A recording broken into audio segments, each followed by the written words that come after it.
Princípio 1. Viver apaixonadamente. Dia 2. Montanha-russa. Andando na Big Dipper. A vida não é medida pelo número de vezes que respiramos, mas pelos momentos que tiram nosso fôlego. Anônimo. Em minha infância, eu gostava muito de ir ao parque de diversões de Spring Lake no verão. O cheiro de algodão doce, as grandes gincanas e seus prêmios, a roda gigante e os carrinhos de bate-volta. Mas a razão principal de eu gostar tanto daquele lugar era a montanha-russa. Até hoje, a Big Dipper continua sendo a montanha-russa mais assustadora que eu já andei. Eu me considero um razoável conhecedor de montanhas-russas. Já andei numa dezena delas e classifico a maioria em duas categorias: modelo da velha escola e nova façanha da engenharia. Com certeza, gosto muito das montanhas russas que impressionam, de acordo com as mais modernas técnicas da engenharia, com seus fortes trilhos de aço. Elas sobem a grandes alturas, alcançam velocidades de quebrar o pescoço na descida, fazem loops, giram como um saca-rolhas e nos deixam de cabeça para baixo. Meus filhos são loucos por elas e nos divertimos muito nelas. A Big Dipper, porém, era definitivamente da velha escola e não tinha nenhuma das características de suas equivalentes modernas. Era uma daquelas antigas e tradicionais montanhas russas de madeira, com trilhos de sarrafo, apoiados sobre frágeis andaimes, pintura descascada e madeira cheia de rachaduras. Não importava o quão acostumado se estivesse com outras montanhas russas, a Big Dipper garantia uma boa dose de adrenalina a cada volta. Assim que eu e outros doidos por emoção entrávamos no carrinho e saíamos da estação, era possível sentir o coração acelerar. Subíamos a primeira elevação. Clique, clique, clique, clique, até chegar ao topo, onde o carro praticamente parava. Ali eu pensava: será que quebrou? Alguém vem tirar a gente daqui? O que vai acontecer? Então, bum! O chão desaparecia, o carrinho parecia decolar, meu estômago subia até a garganta. Era preciso fechar os olhos e a boca para não deixar que os insetos entrassem. Agarrava minha barra de segurança, morto de pavor, sentindo-me alegre, agitado e com medo, tudo ao mesmo tempo. Passávamos pela primeira curva e as rodas de um lado chegavam realmente a sair um pouco do trilho. Do outro lado, elas gemiam ao mesmo tempo em que fagulhas voavam. Assim que eu me recuperava, bum! Outro mergulho e outra curva fechada. Levantava minhas mãos para impressionar meus amigos, mas a cara era de ficar apavorado. Mesmo se tivesse andado naquela montanha-russa alguns dias antes, sempre me sentia ansioso em relação ao que vinha pela frente. As curvas chegavam rapidamente ao mesmo tempo que meu coração disparava e minhas mãos suavam sobre aquela pequena barra de segurança. Finalmente, entrávamos num túnel tão escuro que mal podia ver o carrinho da frente. Então, saíamos para outra curva e, crish, parávamos na estação. Uma típica experiência de montanha-russa, não é? Contudo, a diferença da Big Dipper, a característica singular que a distinguia das outras, era o seu tempo de fabricação e a visível falta de manutenção. Sua aparência era tão ruim que alguns dos meus amigos não se arriscavam a andar nela. Qualquer um podia dizer, só de olhar, quanto mais depois de andar, que era apenas uma questão de tempo até que alguém saísse voando do carrinho. Havia muitos anos que ela não era fiscalizada. Meus amigos e eu não tínhamos ideia se estaríamos naquela montanha-russa quando um acidente acontecesse. mas definitivamente sabíamos que um dia haveria problemas. De fato, anos mais tarde soube por um amigo que durante um passeio, o assento vago ao lado dele literalmente voou do carrinho na primeira curva. Vale a pena refletir. Você vê sua vida como uma viagem segura ou como um passeio na velha montanha-russa? Quais áreas de sua vida são mais seguras? Talvez, por exemplo, você assuma enormes riscos para avançar na carreira profissional, mas super protege seu coração e se arrisca pouco nos relacionamentos. Síndrome do algum dia.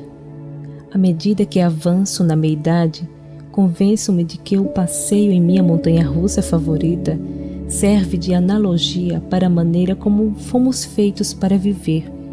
Tanto no passeio quanto na vida, parece que tudo termina logo depois de começar. Você sabe que a diversão vai acabar em algum momento, mas tudo passa muito rápido. Parece que quanto mais você dá voltas, mais rápido tudo acontece. Os dois passeios são desconcertantes, desorientadores e divertidos. Assim como o passeio na montanha-russa é rápido como um raio, nossa vida nesta terra é temporal e finita. Trata-se de uma parte natural da experiência do ser humano. Nascemos e no final de tudo, nosso corpo vai morrer. Em vez de achar isso depressivo ou desestimulante, você pode ser verdadeiramente livre se estiver disposto a enfrentar e assimilar essa verdade sobre a vida. Ela vai acabar, pelo menos na forma como a conhecemos aqui. Em vez de nos limitar, nossa mortalidade pode servir para nos lembrar de ser tudo o que fomos criados para ser. É comum sermos tentados a ficar na zona de segurança e nos acomodar com menos do que fomos criados para ser. Conheço muitas pessoas cujo dia favorito da semana é alguma feira. Um número incalculável de pessoas, independentemente do estágio da vida em que se encontra, costuma dizer: algum dia vou buscar tudo que a vida tem a oferecer. Quando me aposentar, então vou aproveitar a vida. Algum dia vou realmente viver para Deus, serei mais organizado e passarei a amar mais a minha família. Quando ganhar dinheiro suficiente, então passarei mais tempo com meus filhos. Algum dia, quando houver espaço em minha agenda, então me envolverei mais com a igreja. Quando tiver mais tempo, vou tentar ser mais espiritual. Algum dia, um dia, quando, se, então, tudo se acaba. Quando vamos acordar e perceber que esta é a vida? Esta é a sua vida, aqui e agora. Esteja onde estiver enquanto lê este livro, sentindo o que estiver sentindo, enfrentando o que estiver enfrentando, algum dia é exatamente agora. Sempre seremos tentados a nos valer da síndrome do algum dia, mas essa mentalidade rouba algo de nós. Algum dia, quando acontecer aquilo que estamos buscando, então começaremos a viver. Algum dia, quando tudo se acalmar, então vamos desfrutar a vida. Mas as coisas não vão se acalmar. Assim que obtivermos aquilo que queremos, mais dinheiro, uma agenda menos sobrecarregada, um emprego ideal, logo perceberemos que isso não nos satisfaz. Então começaremos a procurar a próxima grande conquista. Deus não planejou que ficássemos simplesmente à margem de tudo, assistindo a vida passar enquanto imaginamos a razão de não estarmos mais satisfeitos. Deus nos criou para assumir riscos pela fé e para vencer os gigantes que nos paralisam de medo. Devemos ser como aquele adolescente que deu um passo à frente para desafiar Golias numa luta de vida ou morte. Apesar dos milhares de homens do exército israelita, Davi foi o único a ter coragem de enfrentar o gigante. O rei Saul deveria ser o escolhido para lutar contra o herói filisteu, mas, muito tempo atrás, ele havia deixado de seguir a Deus, ficando totalmente distante. Agora estava na zona de segurança. Saul disse a Davi: "Você não pode lutar contra esse filisteu. Você não passa de um rapazinho, e ele tem sido soldado a vida inteira." 1 Samuel 17:33. Ao pensar nisso por um instante, é fácil perceber que Saul estava certo em sua avaliação. O que Davi queria fazer parecia ridículo. Se estivesse ali, você teria dito a mesma coisa. Davi, não seja ridículo, seja razoável. Ele vai fazer picadinho de você. Saul e o exército de Israel estavam agindo com base na razão. Davi estava agindo com base na fé. Quando você age pela razão, tudo que você consegue enxergar é o tamanho dos gigantes. Se estiver agindo pela fé, tudo que consegue ver é como os gigantes são pequenos se comparados com Deus. O que diferenciou Davi dos milhares que estavam ali naquele dia foi uma fé que parecia ridícula. Minha humilde sugestão é de que a única maneira de derrotar os gigantes que se colocam entre você e a vida para a qual foi criado é a fé ridícula. Saul e o exército de Israel olhavam para a vida tendo o chão como ponto de partida. Quando você olha para a vida a partir do chão, os gigantes preenchem o cenário todo. Davi, em contrapartida, olhava para a vida da perspectiva de Deus. Quando você olha para a vida a partir da perspectiva dele, os gigantes tornam-se realmente pequenos. Ao olhar para a vida a partir da perspectiva de Deus, começam a entender que a vida de fé, que todas as outras pessoas chamam de ridícula, é a única maneira razoável de viver.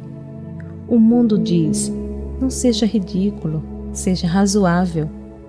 Não se destaque, não corra riscos, haja com segurança e faça da segurança e do conforto seus principais objetivos na vida. Deus nos chama para uma vida de fé, vivendo cada momento para Ele. Deus não nos criou para que andássemos nas montanhas russas menores para crianças pequenas, como havia em Spring Lake.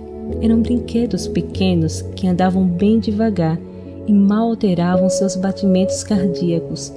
Ele nos prometeu uma vida abundante, se entrarmos no carrinho que leva à grande aventura que Ele planejou para nós. Esta vida de fé ridícula é em cada detalhe tão estimulante quanto andar na Big Dipper.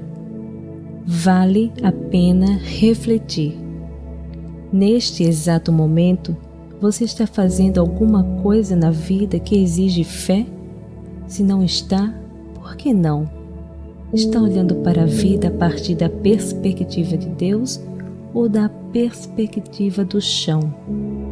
Deus determinou a trilha para você com orientações muito claras e promete ser o supremo engenheiro. Ele quer que você entre no carro e permita que o leve a lugares que você nunca imaginou ser possível ir. Às vezes, ele corre numa velocidade de quebrar o pescoço, de modo que você perde o fôlego e se segura em alguma coisa porque está simplesmente apavorado. Mesmo assim, você se sente alegre, satisfeito e morto de medo, tudo ao mesmo tempo. Isso é a vida. A vida é imprescindível. Você nunca sabe o que virá a seguir. Às vezes, você faz curvas muito fechadas e acha que as rodas se soltarão. Mas Deus é um motorista experiente. Ele sabe exatamente aonde está indo e tem um controle total quando você sente medo. Às vezes, você passa por túneis escuros onde não consegue enxergar um palmo diante do nariz, mas é aí que sente a forte mão dele sobre seu ombro. Logo, porém, você chega à estação e o passeio acaba. É como se o curso da vida tivesse apenas começado e então logo termina. Se você fez o compromisso de seguir a Jesus, porém o passeio continua, Deus o leva com ele para o céu, para toda a eternidade. Talvez isso pareça muito longe do ponto onde você se encontra neste exato momento. Por causa das circunstâncias da vida, talvez se sinta como alguém que já pulou da montanha-russa e quebrou a cara no chão. Porém, por mais difícil e assustadora que sua vida possa ser agora, Deus ainda está presente. Ele se preocupa com você, além do que se possa entender ou imaginar. Se soubesse que tem apenas um mês para viver, você não deixaria a zona de segurança para trás e iniciaria o passeio que acelera o seu coração? Você não gostaria de participar de um passeio que trouxesse satisfação, com alegria, com medo, com um nível de envolvimento que lhe permitiria saborear cada momento? Se você soubesse que tem apenas algumas semanas de vida, não creio que seria capaz de cultivar a síndrome do algum dia. Quero desafiá-lo hoje a enfrentar seus medos com a fé ridícula e assim realizar o passeio de sua vida para a vida toda. 1. Se tivesse certeza de que a vida, como você conhece, terminaria em algumas semanas, qual seria o seu maior arrependimento? Por quê? 2. Em quais áreas da vida está sofrendo da síndrome do algum dia? Tome hoje a decisão de nunca mais usar a frase algum dia, quando as coisas se acalmarem. Conscientize-se de que hoje é seu algum dia. 3. Em vez de montanha-russa, que outro símbolo ou metáfora você escolheria para descrever sua vida caso estivesse plenamente envolvido nela? Tente inventar algo tão singular quanto você. Encontre uma ilustração desse símbolo, coloque-a num lugar onde possa vê-la todo dia e use-a como lembrete para viver sem arrependimentos.